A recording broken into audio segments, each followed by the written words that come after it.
welcome to our channel bersama Mimi Niki dan Kiswa. yeay, akhirnya finally aku bikin video lagi setelah sekian purnama. Makanya please dong di subscribe channel aku dan juga di like supaya aku makin semangat dan termotivasi untuk bikin video. Pengen banget sih share video yang positif dan bermanfaat. Makanya di like, subscribe. Makasih. Oke, sesuai dengan judulnya, kali ini aku mau bagikan tips toilet training untuk toddler.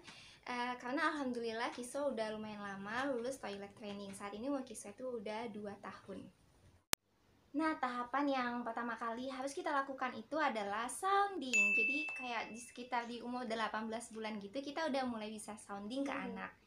Caranya yang pertama sekali itu kita ajarkan dia dulu kosakata tentang toilet training seperti pee, poop, pipis, poop kayak gitu misalnya.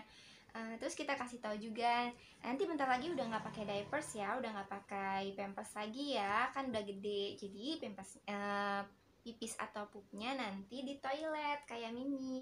Nah, memasuki umur-umur sekitaran 18 bulan gitu, jangan biarkan kita mengganti popoknya itu terlalu lama. Kayak ganti popoknya sesering mungkin.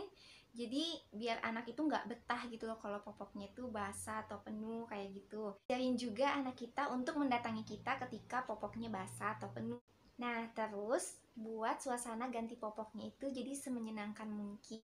Jadi anak kita akan mendatangi kita kalau popoknya udah basah, kayak ngebiasain mereka untuk ngomong ke kita. Terus jangan lupa puji dia. Setelah itu langkah konkret yang harus kita lakukan adalah aku ngebeliin dia potty toilet. Tapi aku nggak ngebeliin dia potty toilet yang duduk gitu. Yang ada kan yang duduk portable, bisa dibawa kemana-mana.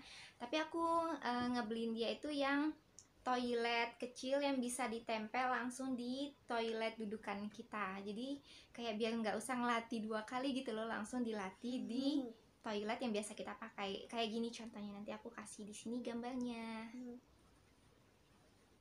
Nah, pada saat kita memandikan dia, ajari dan kasih tahu kegunaannya toilet ini untuk apa. Terus bisa kita praktekin juga cara memakainya gimana. Misalnya kalau udah kita habis pipis, terus jangan lupa dicebok pakai shower, terus jangan lupa di flush, terus dikeringin pakai tisu, kayak gitu deh. Kita praktekin aja gimana cara pakainya supaya dia familiar dan paham. Berikan juga dia buku-buku bacaan tentang toilet training, tentang anatomi tubuh. Aku suka banget ngebacain Kiswa tentang itu. Ada banyak sih buku yang aku bacain. Terus kita juga bisa melatihnya dengan cara bermain pretend play. Pretend play ini dimana dia mengajari bonekanya untuk menggunakan potty toilet. Jadi misalnya kayak bonekanya diajak buat pipis gitu, masuk toilet gimana, baca doa dulu sebelum masuk toilet, terus duduk di toilet, kayak pretend play gitulah. Bonekanya itu dijadikan seolah-olah itu dia kayak gitu. Nah, gimana sih awal mulanya Kiswa bisa lulus toilet training? Jadi aku mulai pertama sekali membiasakan dia untuk gak pakai diapers, gak pakai popok di siang hari dulu. Jadi kayak siang-siang itu bener-bener gak aku pakein. Dan di hari pertama itu dia ngompol dong.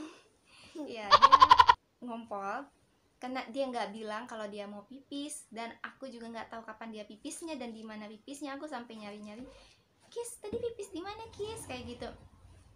Pipis di mana nak? Aku sampai nyariin tempatnya gitu. Oke, hari pertama berlalu, lalu hari kedua masih sama aja, dia masih ngompol. Tapi kali ini aku udah tahu dia ngompolnya di mana, aku ngelihat gitu. Terus aku mikir gimana ya caranya supaya dia nggak ngompol lagi.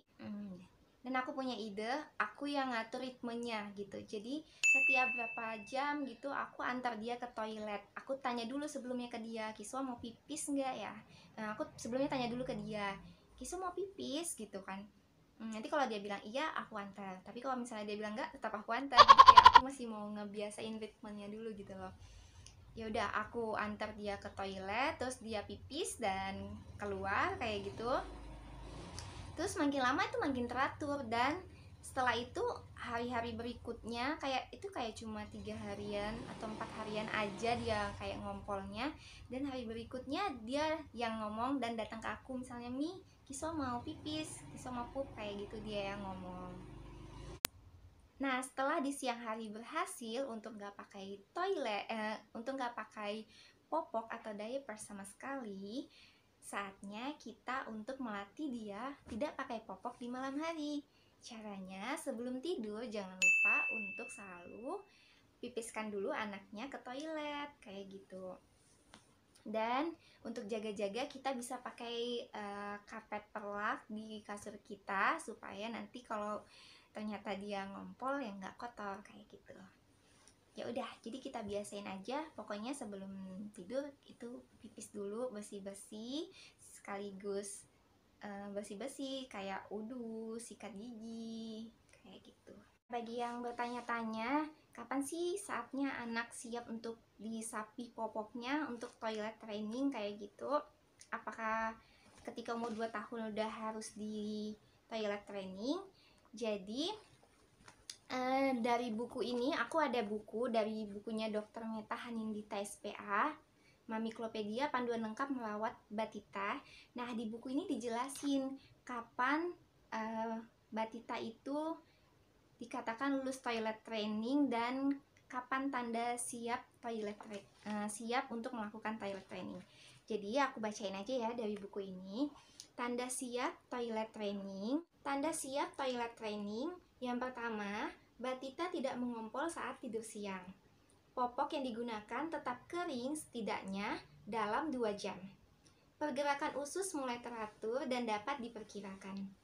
Batita dapat memperlihatkan ekspresi muka, postur tubuh, atau berbicara tentang keinginannya untuk buang air. Batita dapat mengikuti perintah sederhana. Batita dapat berjalan ke dan dari kamar mandi. Batita dapat membuka celana dengan bantuan. Batita tampak tak nyaman dengan popok yang basah atau kotor dan ingin diganti.